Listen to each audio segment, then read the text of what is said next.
Well, one place that you want to be wary about going to find financial advice is social media. The internet is filled with self-proclaimed financial wizards with quick tips to help you save some cash. But a lot of times that advice doesn't work for everyone. It's only in certain situations and you can get yourself in trouble. So Rod Griffin is the Senior Director of Public Education and Advocacy at Experian. That name should ring a bell, right? You know it as a credit bureau. Hold your credit report, info, and score. There are many other things as well, but we'll get to that. So first and foremost, let's just start about social media. There are some good things on social media about finances, and then there are some risks too. This is true. And there are some fantastic social media influencers out there with great knowledge. There are others who I think are well-intended, but aren't so well-informed. And then there are those who want to take advantage of you and separate you from your money instead of help you grow it. So you have to be careful with who you're talking to and make sure you understand whether or not they're credible. Yeah, and I guess you would also have to just think to yourself, okay, if they're giving me this advice, can I find that advice somewhere else? Is someone else saying this too is a good idea, and who is saying that? Sure, it's good to get a second opinion, if you will. And then if you hear information that sounds too good to be true, certainly important. There are other organizations we recommend if you're working or listening to an influencer. A company like Experian's been around a long time. We have government oversight, so we have an obligation to make sure the information's accurate and complete and will help you. And so, visit with us. You can find lots of financial information and education. You can find tools beyond credit reporting, as you mentioned. We do a lot of other things. We have insurance savings tools, so you might find lower cost auto insurance working with us. You might find credit cards that better suit what you need, and you apply, won't ding your credit history.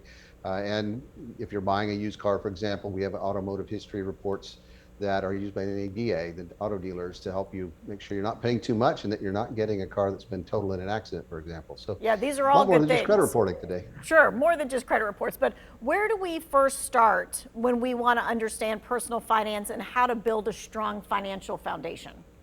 Credit reporting is a great place to start. When you have a credit account, the credit report really is a key that opens other financial doors. It's used not only for making loans or credit cards, but it could be for things like renting an apartment, getting utility service started, getting those credit cards and other services. It could play a part in getting a cell phone that we all use, speaking of social media influencers. So managing your credit history is really important. You can get it free, and there's no reason to not get your credit report and know exactly what's in it. Yeah, so I think a lot of people used to think, oh, if I check my credit report, then it's going to ding my credit score. That's not the case. Absolutely not. You can get your own credit report as often as you like. Will not affect your credit scores, will not affect lending decisions. And you can do that a number of ways. You could enroll in a free monitoring service like Experian offers, or you can get your credit report at annualcreditreport.com each year.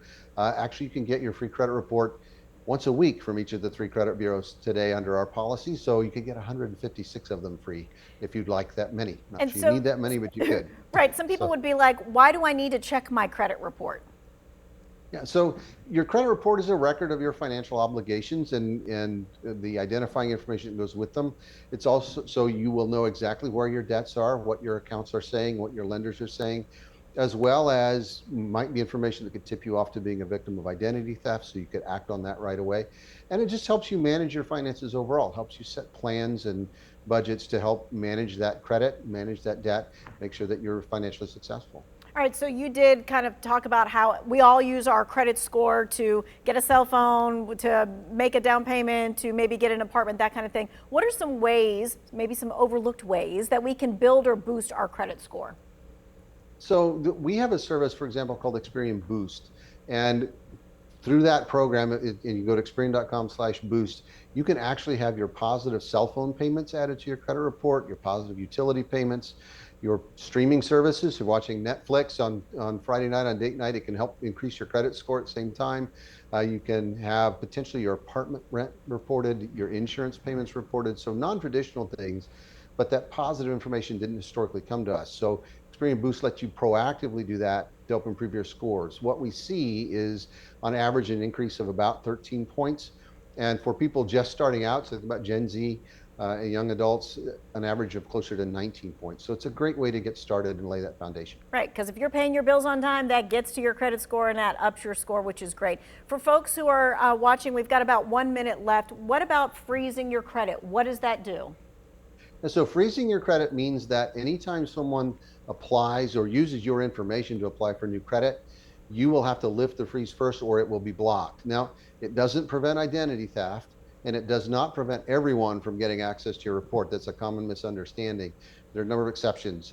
Your existing lenders, pre-approved credit offers, leasing, employment, all still have access to your credit report because you get permission for them or the law provides exemptions. So that's important to understand.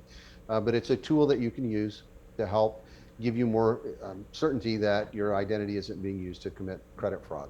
Right, and we should all check our child's identity.